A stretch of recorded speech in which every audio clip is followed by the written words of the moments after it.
এই যে বাচ্চা কাকটা দেখেছো, ও আজকে আমাদের দোকানে চলে এসে, ওর মা আসলে বাচ্চা কাকটাকে প্রচুর গালি দিত। আর বাচ্চা কাকটাকে সবসময় বলতো তুই একদম উড়তে পারিস না, সবসময় আমাদের বাসার মধ্যে বসে থাকিস, একদম জুতোর বাড়ি খাবি, এরকম অনেক অনেক গালি দিত। তো বাচ্চা কাকটা সহ্য না করে আমাদের দোকানের মধ্যে এসে বসে পড়েছে, আর তাই ওকে নিয়ে আজকে এত দক্ষযোগ্য। আজকে আমরা বাড়ির সবাই মিলে অনেক বুঝিয়েও এই বাচ্চা কাকটাকে বেরোতে করতে পারছিলাম না। ওই কাকাকে ডেকে আনা হয়েছিল, আর আমি একেবারে ঘরের ভেতরেই বসেছিলাম, কারণ আমি অনেক শান্তি পছন্দ করি।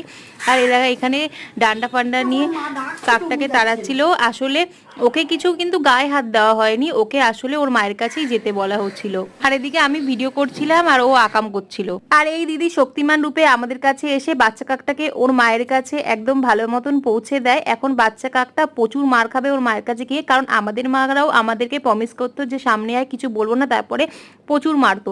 এখন বাচ্চা কাকটার অবস্থা দেখে আমার খুব করুণা হচ্ছে।